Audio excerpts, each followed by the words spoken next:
Coming up on AgweekTV, we'll hear from the U.S. Ag Secretary about the drop in farm income this year. Can sustainable aviation fuel bring more value to the region's corn crop? We wrap up our AgWeek corn and soybean tour with stops in Iowa, Minnesota, and North Dakota. And ground is broken at the South Dakota State Fairgrounds on a new sheep facility.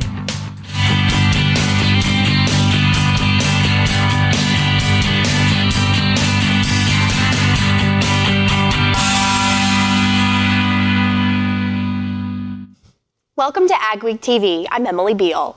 Many farmers are facing a decrease in income this year. That's one of the topics USDA Secretary Tom Vilsack addressed at the Farm Progress Show in Boone, Iowa. But as Ariana Schumacher reports, he had some good news to share as well. USDA Secretary Tom Vilsack admits that this is a tough year for farm income. He told the crowd at the Farm Progress Show that from 2021 to 2023, farm income was the best it has been compared to any other 3-year cycle in the past 50 years. But this year is looking different.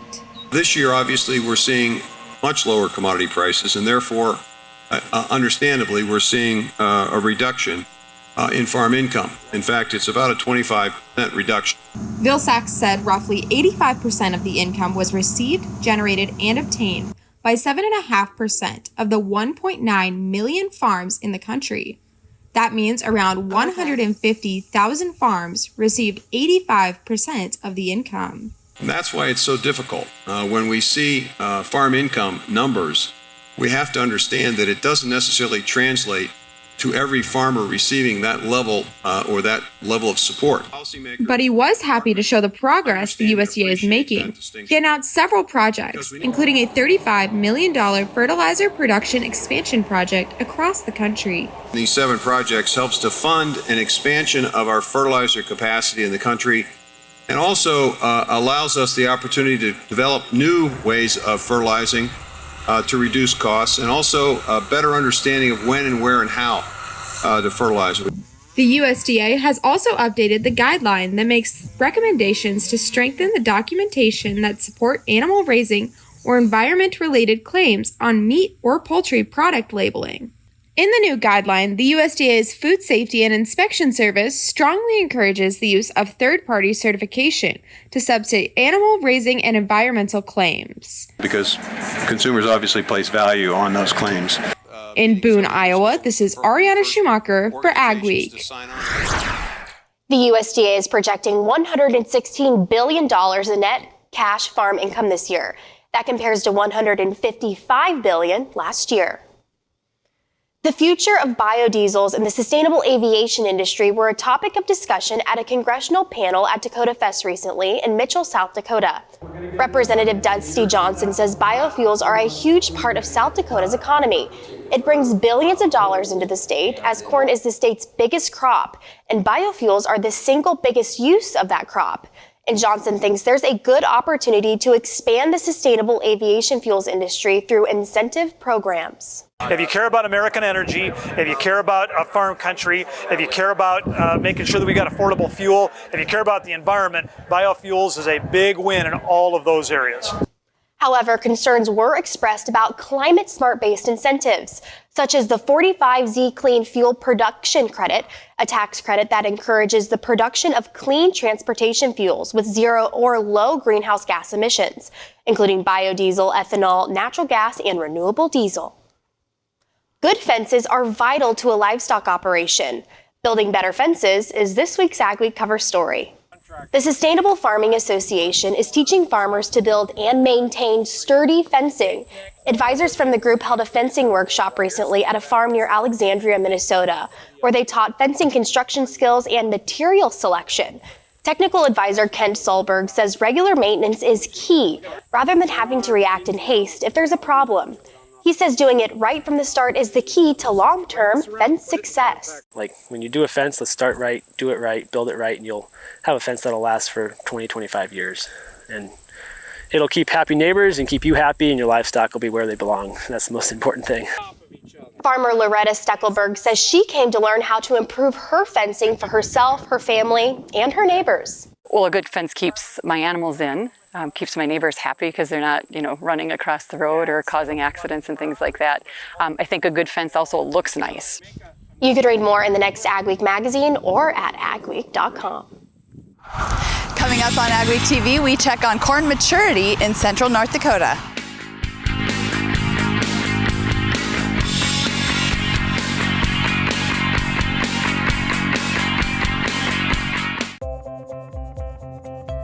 Getting down to business on the farm means hitting the office early, making sure your team's ready to go,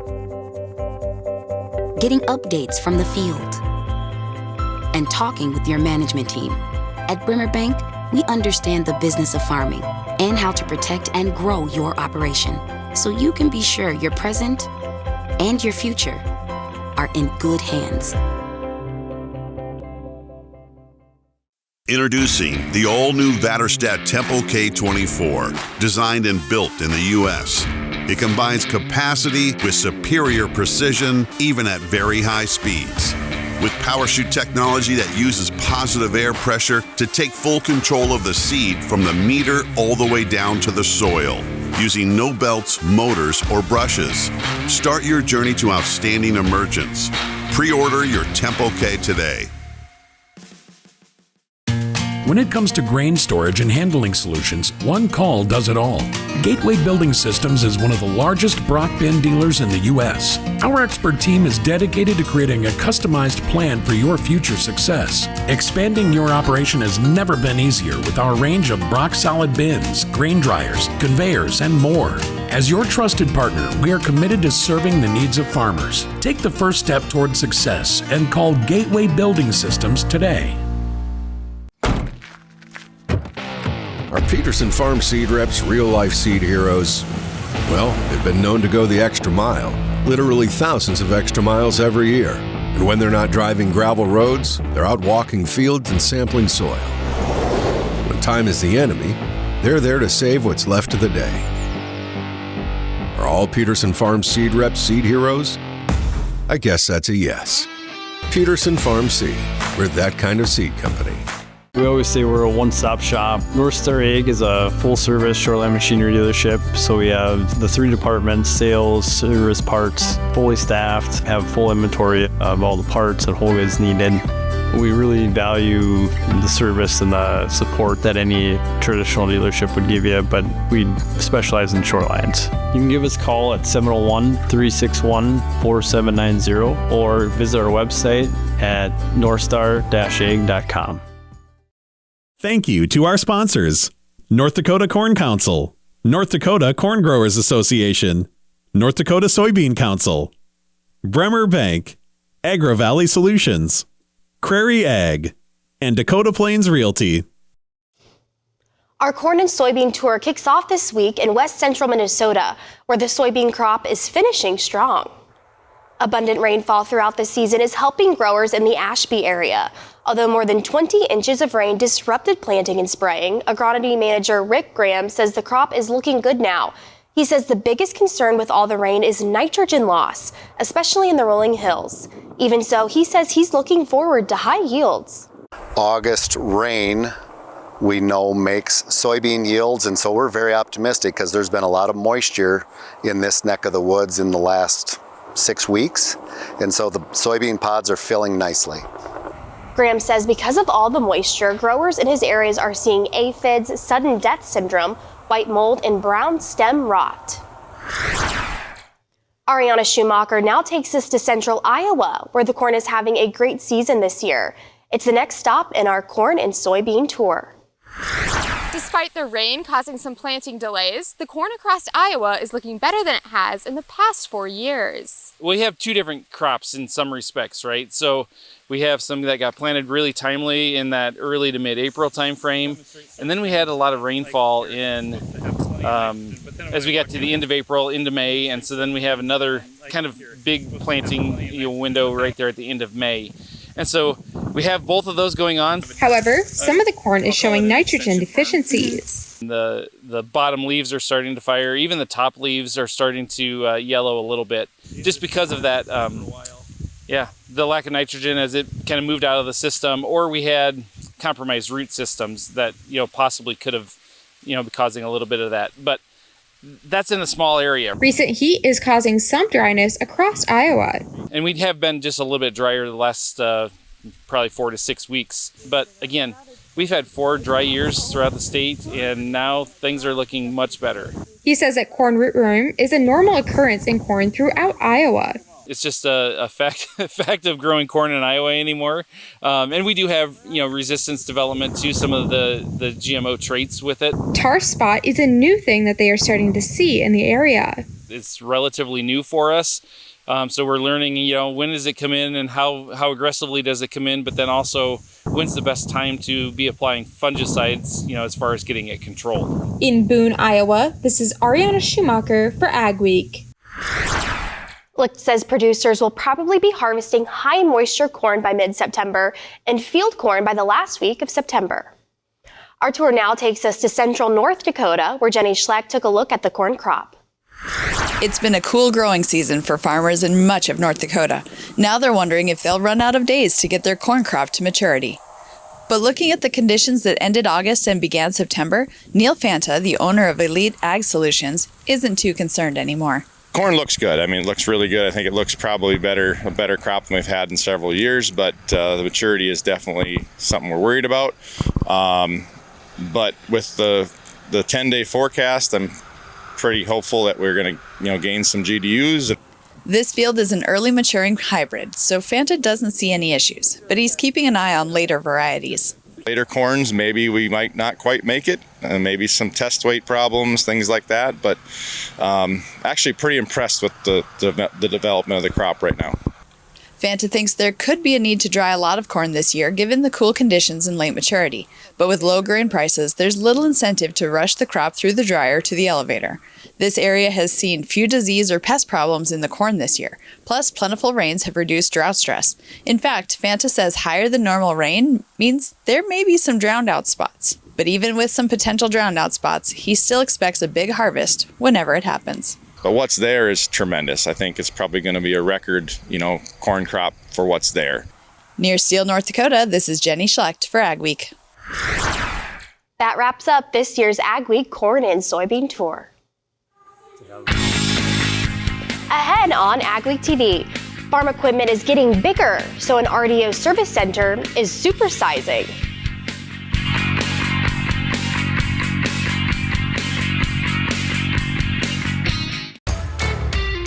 You got salty soils? We can help. Let's talk.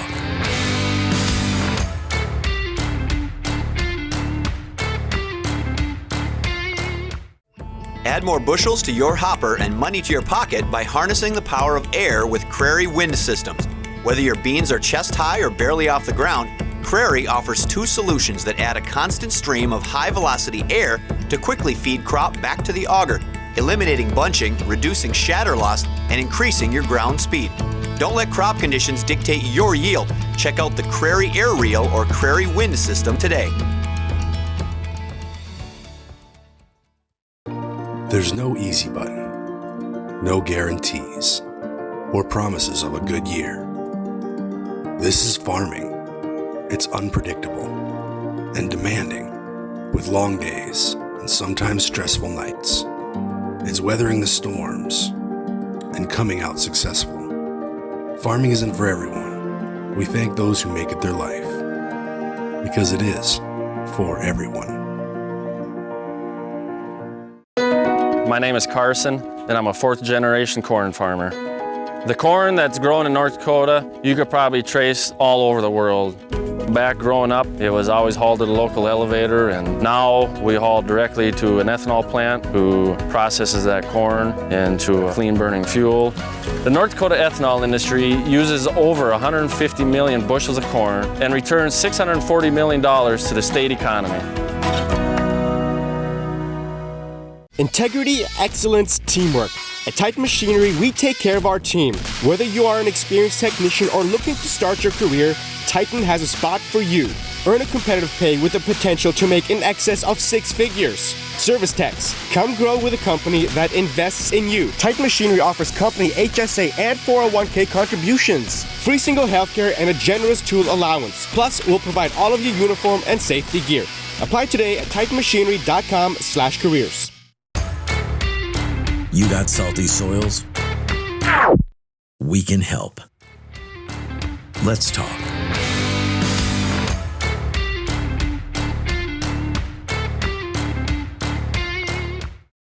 AgWeek weather is sponsored by Bremer Bank. Connect with a banker today at bremer.com. What does the weather have in store for us this September? Here's John with our agri-weather outlook. In La Nina winters, which the upcoming winter is expected to be, there is a statistical tendency for these winters in southern Canada, northern plains to work out to be colder than average. For the winter, it is not unusual for a La Nina winter to start out with some very warm weather in the fall. Doesn't always work out this way, but that is happening now. It's also drying up as harvest season gets going, starting to see some areas of warm, dry weather kind of taking hold across most of the central and eastern parts of the United States for the month of September. Still stormless in the tropics, not seeing any hurricane activity. The one part of the country that will look like it will bring wetter than average conditions will be out along the far west coast, particularly the Pacific Northwest. Here's the main jet stream pattern. Primary jet stream, this northern branch, which features remarkable ridging into the northern plains, which continues to allow hot weather to build up through the high plains. The red areas are where I'm looking at temperatures in the 90s or around 90 degrees. So way above average temperatures all the way up into Saskatchewan, surrounded by a large region of warmer than average. Where their jet stream is able to dig southward, there will be some fairly chilly air in eastern Canada and at times over the northeast, and really the southeastern states are not looking particularly hot. A lot of weather down here will be in the 80s for this upcoming week, and you'll see even as we go on through mid-September all the way up to about the fall equinox, just going to stay a little bit less hot in the southeastern states. It's typically hot in Texas this time of year. It does typically begin to cool down, though, in Saskatchewan and in the Dakotas, but these areas are going to stay fairly warm. Definitely above average. Modest cool down by the weekend, but I do see some signs that warm weather will start building back next week. Colder temperatures and fall type weather, maybe even freezing weather, will be lurking to the north and beginning to take hold as this northern branch of the jet next stream becomes oriented a little more west to east. You'll start to see some cold temperatures, but they will remain way up north as the pattern does go west to east. We lose some of the ridging, but I don't see any dramatic change in the temperatures around the U.S. Most of the United States warmer than average, some of it much above average. Eventually, south central Canada will cool down, and the northeastern states will remain fairly cool over the next couple of weeks. That takes us up to right about the time of the fall equinox. This will be mostly dry. A lot of showers, thunder showers along the Gulf Coast. Pacific Northwest will be getting some rain as we look ahead to this week. Mostly dry, though, for the Corn Belt and the High Plains, really over the next couple of weeks, and no really unusually wet weather, except perhaps along the West Coast. Storage Pros and MnDAC Containers are your premier suppliers of shipping containers, servicing all of North Dakota and Minnesota. From 10 to 53 feet, new and used units, we have your storage solution. Pick up your unit or have it delivered. Call Mike or Jake today. Add more bushels to your hopper and money to your pocket by harnessing the power of air with Crary Wind Systems. Whether your beans are chest high or barely off the ground, Crary offers two solutions that add a constant stream of high-velocity air to quickly feed crop back to the auger, eliminating bunching, reducing shatter loss, and increasing your ground speed. Don't let crop conditions dictate your yield. Check out the Crary Air Reel or Crary Wind System today. There's no easy button, no guarantees, or promises of a good year. This is farming. It's unpredictable and demanding, with long days and sometimes stressful nights. It's weathering the storms and coming out successful. Farming isn't for everyone. We thank those who make it their life, because it is for everyone.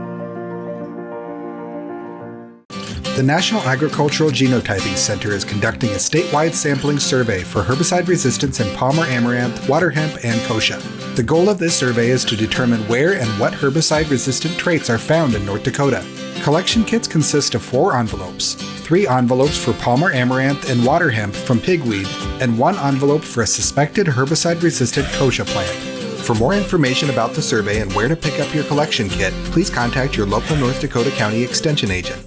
Do you have salty fields? Try calcine. We've been putting it on some of our worst spots, and every year you see more bushels, greener crop, healthier crop. Some land down by the river, they almost had to take out of production. We've been able to use calcine and bring it back to equal to the rest of the fields. Calcine mixes with basically anything. We put it down with our starter fertilizer. We've mixed it with herbicides. We've applied it broadcast. We've applied it banded. So it's worked in pretty much any capacity, and there's no volatility issues, so it's a very easy to use product. Let's talk. Visit us at EricksonCustomOperations.com. Storage Pros and MnDAC Containers are your premier suppliers of shipping containers, servicing all of North Dakota and Minnesota. From 10 to 53 feet, new and used units, we have your storage solution. Pick up your unit or have it delivered.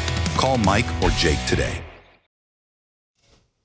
South Dakota is one of the nation's top sheep producers, with about 250,000 head, and sheep numbers grew by 15,000 last year. So getting a new sheep building at the state fairgrounds is a top priority. Kennedy Tesh was at the groundbreaking for the new facility.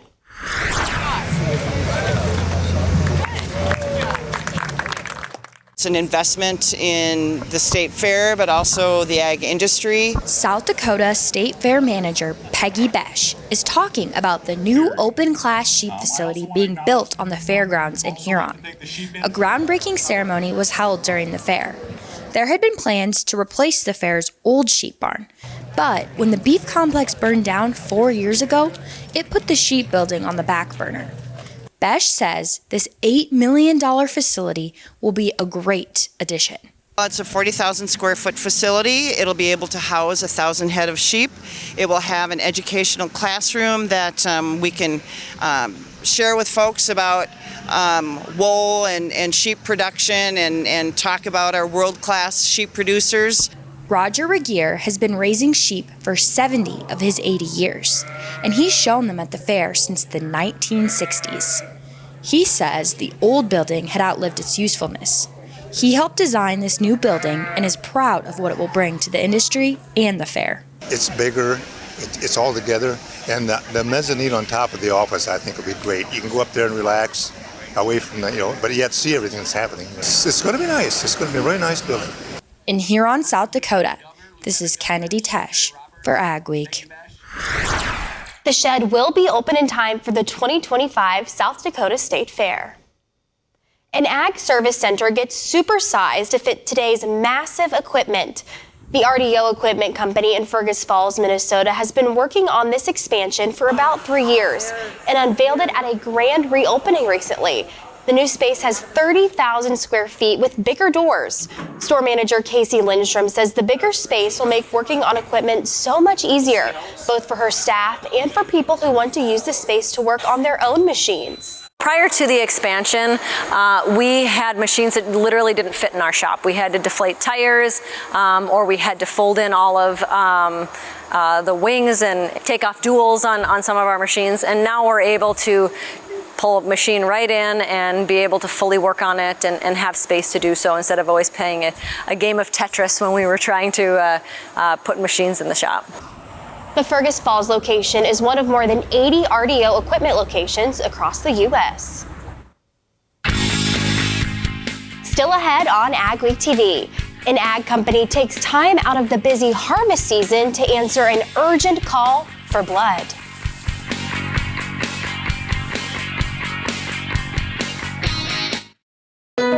My name is Carson, and I'm a fourth-generation corn farmer.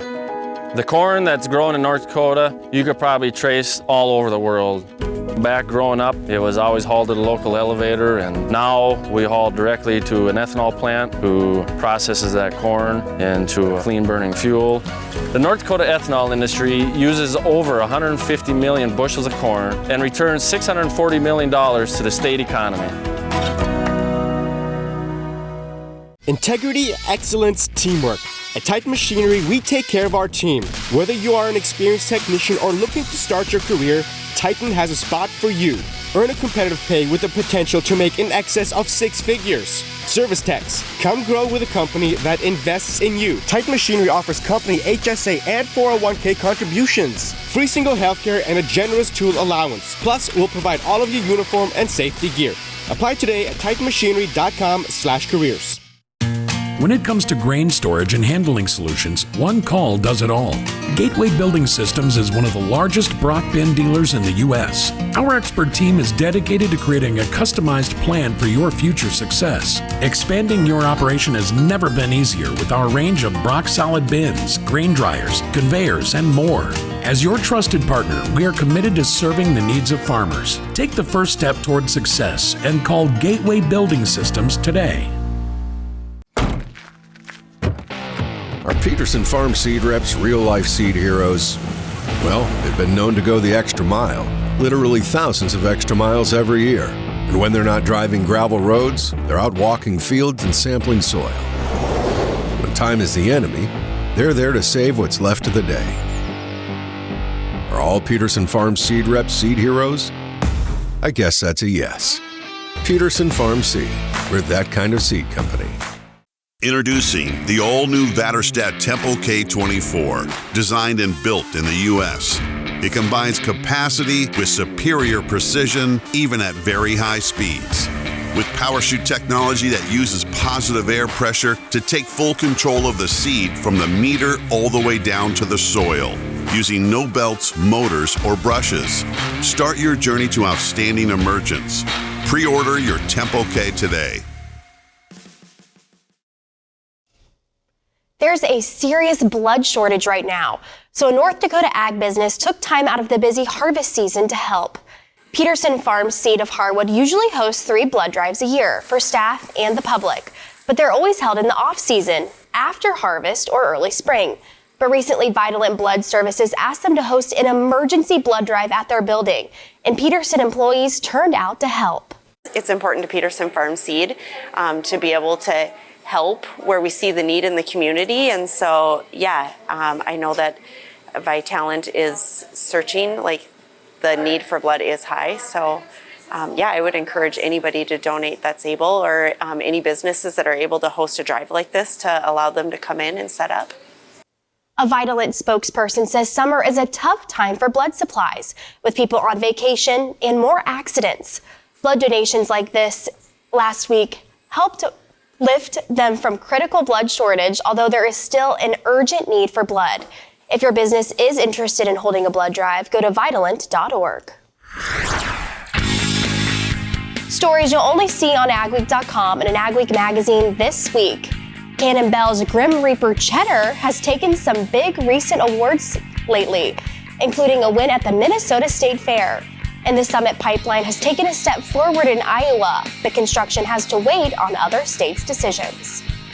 We appreciate you watching AgWeek TV. Remember to check us out daily on Facebook, Twitter, Instagram, and TikTok to keep up on all your ag news. Have a wonderful week, everyone.